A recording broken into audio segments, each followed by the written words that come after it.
Hello bookworms! Today I'm going to be doing my January TBR video. My January TBR I feel like is kind of on the ambitious side, and I think it's because it is good to start the year that way. January is definitely when you're like, I'm gonna make all of these goals that I set for myself and like have the most momentum going, so I tend to try to read more challenging books in January in case I lose steam as the year progresses. One of the books that I am planning on reading this month, which I'm actually buddy reading with Alexa from Alexa Loves Books, and it is like the one classic book that I want to read this year no matter what, so that's why I'm going for it in January, and that is Wuthering Heights by Emily Bronte. I know that this book tends to be very polarizing. In fact, like a couple of my good friends hate it. That has me a little bit nervous, but it is definitely a classic that I really want to be able to say that I have read and to get to, so I am looking forward to reading it. We'll see how I feel about it. I think it'll help that Alexa and I are reading it together, so we'll be able to discuss it as we go through it. But again, I'm just curious how we're gonna end up feeling. This actually works out too, because last year in January, I was like, the one classic I want to read this year is Jane Eyre, and I did it in January, and if I had not, I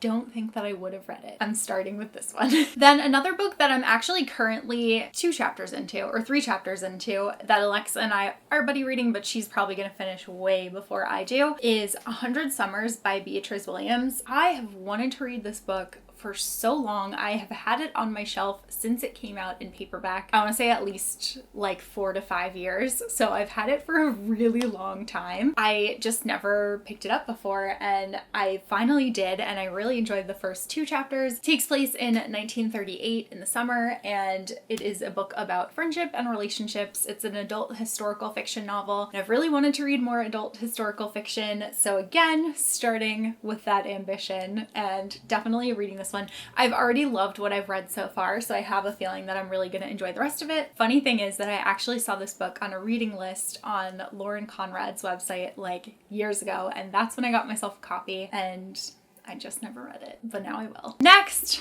another book that I'm reading with Alexa from Alexa Loves Books, but also with DJ from Life and Fiction and Rachel from Hello Chelly. The 4 of us decided that it would be fun to start like a paranormal book club and to go back and either reread old series that we loved when we were younger, or to like try something new for the first time. So in this case, this will be the first time that I am reading The Iron King by Julie Kagawa. I read The Shadow of the Fox in December, and it ended up being one of my favorite books of the year. So now I'm really excited to read Julie's other work. I'm especially excited for this series because it involves fairies, and I love fairies too. Rachel has already read it, so this is going to be a reread for her, and I believe that she also really enjoyed it. So I think this is like a fun one to kick our year off with. What we're doing for our book club is that we are currently planning on reading the first book in a series each month, and then it's up to us whether we want to continue on and read the rest of the series, or if we're fine with just having read the first book. Either way, I'm really thrilled because these books have been on my shelves for quite a while, and I've been wanting to read them, and now with like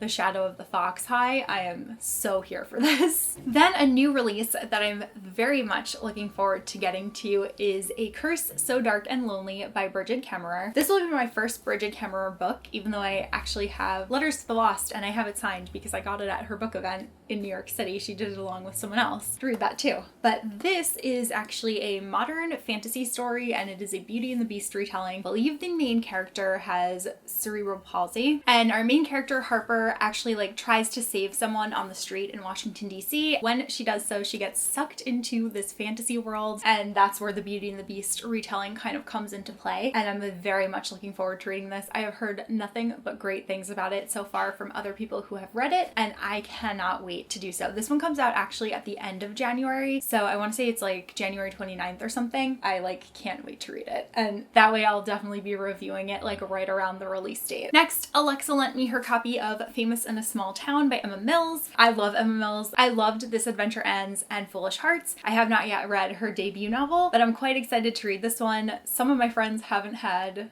the best opinions of it who have read it so far, so I'm a little bit nervous, but I'm still excited because I really do love Emma's writing, and I know that this one is about friendship, so I'm curious to see what my opinion will be, and yeah, I'm excited. Then I want to read Slayer by Kirsten White. This is a book that was on my December TBR, but I didn't actually get to it because I ended up kind of like going all over the place in December. And this is like extremely high priority for me, so I'm very, very excited to read it ASAP. Then I have another adult historical fiction novel on my TBR, and that is The Paris Seamstress by Natasha Leister. And this one was recommended to me from Rachel of Hello Chelly, and it is about Paris and it's historical, and there's a lot of fashion within the book and friendship, and those are just like buzzwords for me, so I think that I'm really gonna end up loving this one. I just can't wait. And then lastly, another thing that Alexa and I are doing for 2019 is we decided to pick a different genre for each month of the year, and we want to read at least one book within that genre to try to push ourselves kind of outside of our comfort zones. So for January, we decided to go with nonfiction because again, that's when we have the highest motivation. I feel like it will help rekindle my love of nonfiction because I used to read a lot of nonfiction in my younger years and then I just kind of stopped. But a lot of times nonfiction can be just as good or even better than fiction. It just depends on the writing. So I'm really looking forward to getting back into it. I'm starting with